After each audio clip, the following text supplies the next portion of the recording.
ইসলাম, মৌল ইসলামের ভিত্তিতে উম্মাহ কনসেপ্ট আমরা গ্রো করব ভিতরে। ঠিক আছে তো? সে কি তকদির বিশ্বাস করে? করে। আমার চেয়ে ভালো করে সে তকদির বিশ্বাস, তাহলে কেন সে আমার ভাই হবে না? মতভেদ সহ মতভেদ হবে, দলভেদ হবে না। মত 10 রকম হবে, আমরা আর সে 2 রকম হব না। একই উম্মাহ, একই আল্লাহর বান্দা রাসূলের উম্মাহ। কারণ মূল তো ঠিক আছে, কালেমা তো ঠিক আছে, কালেমা তো ঠিক আছে। চার্চিল দ্বিতীয় বিশ্বযুদ্ধের সময় যেদিন হিটলার 3500 বিমান ইংল্যান্ডের উপরে উড়ালো, গোটা ইংল্যান্ডে আগুন জ্বলছে বোম্বিংয়ের কারণে।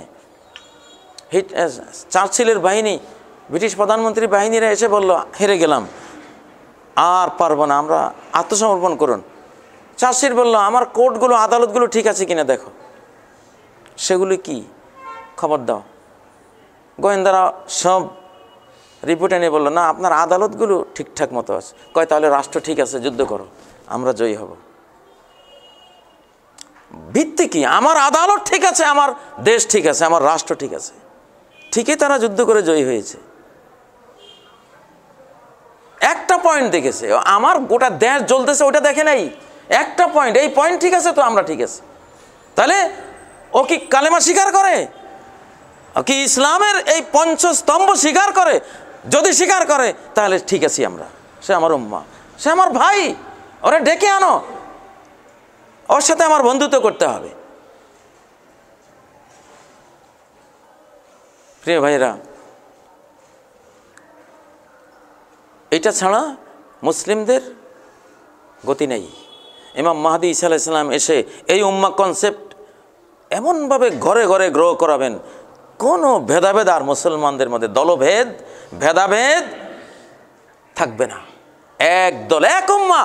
মুহাম্মদ সাল্লাল্লাহু আলাইহি সাল্লাম যেদিন আমাদেরকে রেখে গেছেন, এক উম্মাহ রেখে গেছেন, আবার এক উম্মায় পরিণত হব। এক উম্মাহ, এক উম্মাহ। যেহেতু মূল থিমগুলো ঠিক আছে, ভিত্তি বুনিয়াদ সবাই মানি, সবাই বিশ্বাস করি, কোরআন বিশ্বাসী সবাই, সালাত বিশ্বাসী সবাই, যাকাত সিয়াম হজ বিশ্বাসী সবাই, ঈমান বিশ্বাসী সবাই, তাহলে তো ঠিক আছি, পুরা উম্মাহ আমরা ঠিক আছি। খুচরা বিষয় দিয়ে উম্মাহ হয় না, উম্মাহ হয় মৌলিক বিষয় দিয়ে। আল্লাহ তাআলা আমাদেরকে তৌফিক দান করুন। আমি আসলে আজকে অন্য একটা বিষয় নিয়ে কথা বলবো চিন্তা করেছি, কিন্তু আল্লাহ আমাকে ঘুরিয়ে দিয়েছেন এই দিকে যে এই বিষয়টার উপরে আসা উচিত। যাই হোক, এটা এই ইজতেমা, এই মনোভাব আল্লাহ তাআলা আমাদেরকে দান করুন। আমি একটি হাদিস বলে আজকের এই খুতবাটি শেষ করছি। মাসালুল মুমিনিনা ফি তাওয়াদ্দিহিম ওয়া তারাহুমিহিম ওয়া তাআতুফিহিম কামাসালিল জাসাদিল ওয়াহিদ। মুসলিমরা এতটা পরস্পরের প্রতি ভালোবাসা পোষণ করবে, এতটা দয়ালু হবে একজন আরেকজনের প্রতি, এতটা একজনের সাথে আরেকজনের সম্পর্ক রচনাকারী, ভ্রাতৃত্ববোধ অনুভবকারী হবে যে এদেরকে গোটা মুসলিম জাহানকে দেখলে মনে হবে সবাই একটা বডি, যেন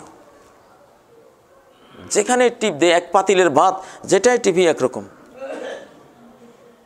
এজাজ থাকা উদ্বন, কোথাও যদি কোনো মুসলিম ভাই আক্রান্ত হয়, তাদা আলাহু সাইরুল জাসাদ বিসাহারে ওয়াল হুম্মা, গোটা দেহ সারা রাত বিনিদ্রায় কাটাবে, জ্বরে আক্রান্ত হবে, একটা অঙ্গের জন্য সর্বাঙ্গ ব্যথা অনুভব করবে। এইটা না হলে ঈমান পরিপূর্ণ হলো না। ইরাকের গভর্নর হাজ্জাজ বিন ইউসুফ কেঁদেছিলেন হিন্দুস্তানের 2টি মুসলিম, শ্রীলঙ্কার 2টি মুসলিম মেয়ের বোনের জন্য। 2 বোনের ইজ্জত মেরেছিল ডাকাতরা, ওখান থেকে মোহাম্মদ বিন কাসেমকে পাঠিয়ে দিয়েছেন প্রতিশোধ নেওয়ার জন্য, ওদেরকে উদ্ধার করলেন, যুদ্ধ হলো।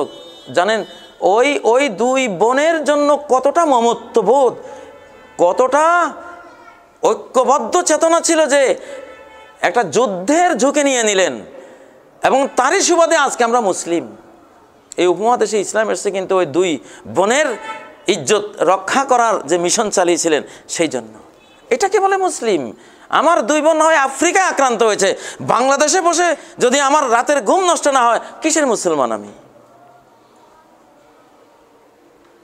সেই ইটালির আমোরিয়া শহরে একজন মুসলিম বোন, ও মুতাসিমা, হে মুসলিম আমার খলিফা ভাই, আমার ইজ্জত হরণ করছে, তুমি কোথায়?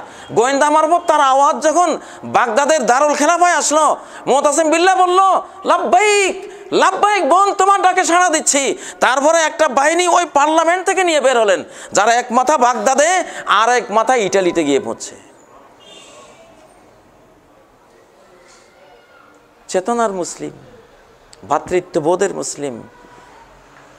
নবী সাল্লাল্লাহু আলাইহি ওয়াসাল্লামের একজন সাহাবী রোমানরা হত্যা করেছিল, দূত মুতার যুদ্ধ, একটা আস্ত যুদ্ধ লড়েছিলেন। একজন ভাইকে কেন তোমরা অন্যায়ভাবে মারবা? প্রতিক্রিয়া হবে, গোটা বডি, উম্মতের বডির মধ্যে প্রতিক্রিয়া হয়েছে। মুহাম্মদুর রাসূলুল্লাহ বাহিনী পাঠিয়ে দিয়েছিলেন, যুদ্ধ হয়েছে। যাই হোক, এগুলি তো অতীতের ইতিহাস। কিন্তু আজকে তো আমরা মরা। আজকে আমাদের একজন মরলে এখন আর কোনো চেতনাই হয় না। 200-300 জন মরলে তখন একটু পত্রিকাটা দেখি, এতগুলি লোক মরল। আল্লাহ তাআলা আমাদের মনকে ভালো করে দিন। উম্মাহ কনসেপ্ট, উম্মতের প্রতি মমত্ববোধ। আমরা মুসলিম, যত দল যত মত বাংলাদেশে আছে, রাম বাম বুঝি না, সব মুসলিম। যেই আমার 5 ওয়াক্ত স্বীকার করে, আমার কেবলা স্বীকার করে, আমার জবাই করা বসুক, সে আমার ভাই। আমি তাকে কোলে নিলে আমার ঈমানটা বাড়বে, আল্লাহ আমার উপর খুশি হবেন, আল্লাহ আমারে জান্নাত দিবেন। হ্যাঁ, তোর দ্বারায় আমার দিনের কাজ হবে, তোর দ্বারায় আমার দিন মানুষ বুঝবে, মানুষ বন্ধুর দিন গ্রহণ করে। আল্লাহ তাআলা আমাদেরকে এই ইজতেমা, এই উম্মাহ কনসেপ্ট, উম্মার বিশ্বায়ন, ভ্রাতৃত্বের বিশ্বায়ন, মুসলিম মমত্ববোধের বিশ্বায়ন, চেতনার বিশ্বায়ন, সার্বজনীনতা, এই ঈমান, এই ইবাদত, এই কালজয়ী বিশ্ববিজয়ী এই চেতনা আল্লাহ তাআলা আমাদের প্রত্যেককে দান করুন। এই 55,000 বর্গ মাইলের ভিতরে যতজন এই 3 ক্রাইটেরিয়া আছে, সবাই আমার আপন মায়ের পেটের ভাই, চেয়ে বড় ভাই, আমার মুসলিম ভাই। আমি তাকে পরম শ্রদ্ধায় আমি আমার কোলে টানবো, আমি আমার সাথে তাকে বসাবো, তার সাথে খাবো। এই চেতনা যেদিন এখানে আসবে, সেদিন বাংলাদেশের জন্য আর কোনো ভয় নাই ইনশাআল্লাহ, এই উম্মার জন্য ভয় নাই। আকুলু কওলি হাযা ওয়া আস্তাগফিরুল্লাহ লি ওয়া লাকুম ফাস্তাগফিরুহু ওয়া তুবু ইলাইহি ইন্নাহু হুয়াল গফুরুর রহিম।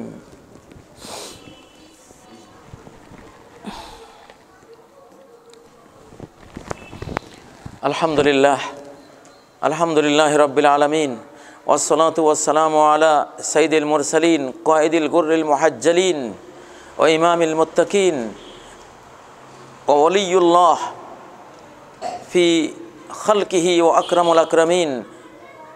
সুম্মা আম্মা বা'দু ফাআউযু বিল্লাহি মিনাশ শাইতানির রাজীম। বিসমিল্লাহির রহমানির রহিম।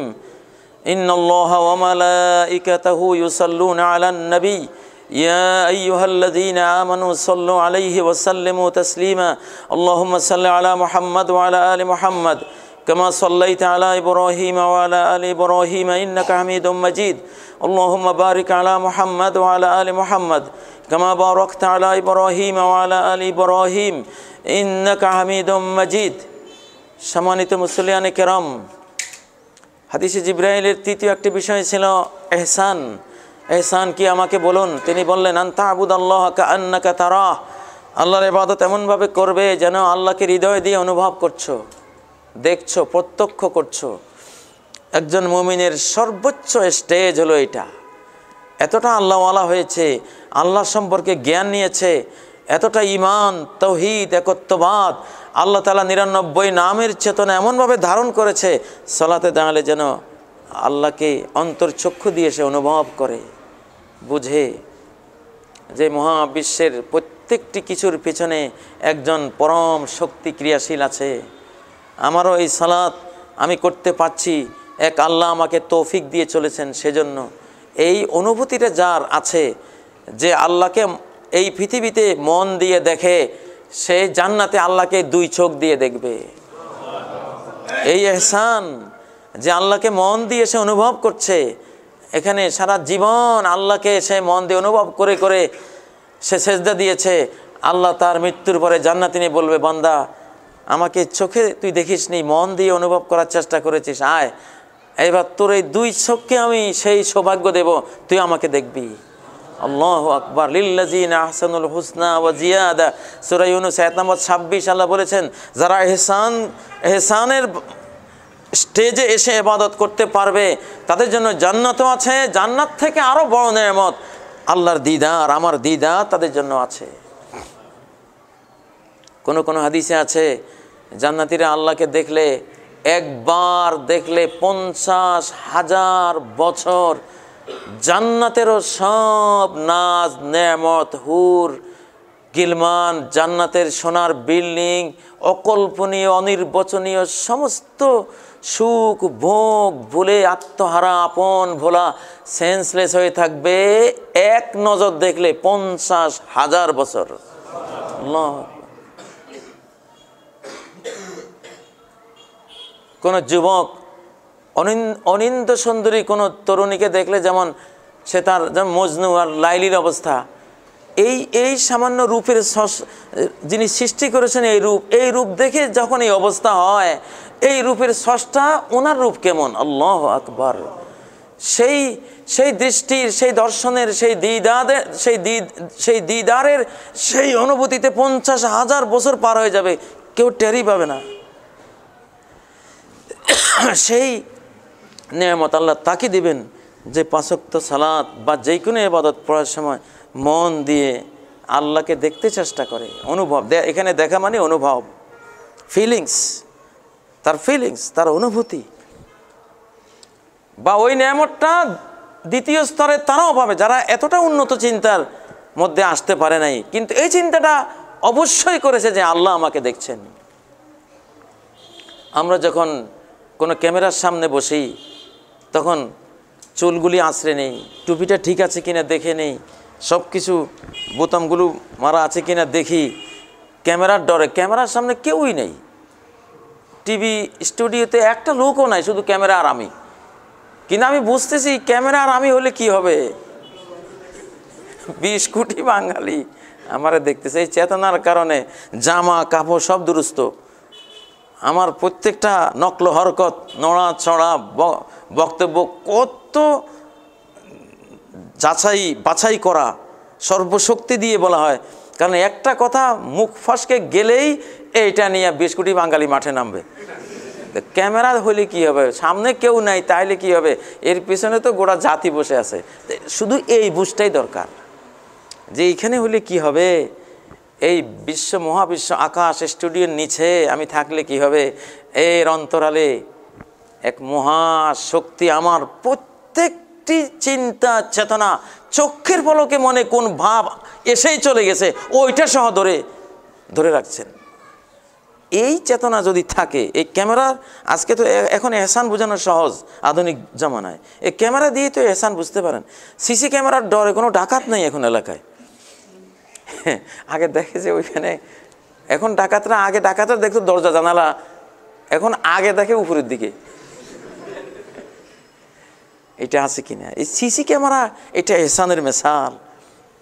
আল্লাহ তাআলা আমাদেরকে আল্লাহর এহসান দান করুন।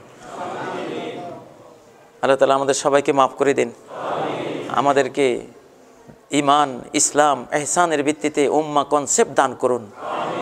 যারা আমাদের মতো সালাত, আমাদের মতো কেবলা, আমাদের জবাই করা পশু যারা খাবে, তারা আমাদের প্রাণ উজাড় করা ভাই, তার সাথে ডিফার করার কোনো কারণ নাই, তাকে আপন মনে না করার কোনো কারণ নাই। আপন মনে করব আমরা, সেই তৌফিক আমাদেরকে দান করেন, আমাদেরকে ক্ষমা করে দিন। আল্লাহ যা ভুলভ্রান্তি আমরা করেছি অতীতে সব আপনি মাফ করে দেন, ভবিষ্যতে আমাদেরকে সংশোধন করে দেন, আমাদেরকে এক উম্মায় লীন করে দেন। সেই মহা সৌন্দর্য যেটি আপনি সাহাবী যুগে দেখেছেন, আবার সেই সৌন্দর্য, সেই ঐক্যরূপ, সেই এক প্রাণ এক দেহ উম্মাহ আবার আপনি আমাদেরকে গড়ার তৌফিক দান করুন। আউযু বিল্লাহি মিনাশ শাইতানির রাজীম। বিসমিল্লাহির রহমানির রহিম। ইন্নাল্লাহা ইয়া'মুরু বিল আদলি ওয়াল ইহসানি ওয়া ইতাইযিল কুরবা ওয়া ইয়ানহা আনিল ফাহশাই ওয়াল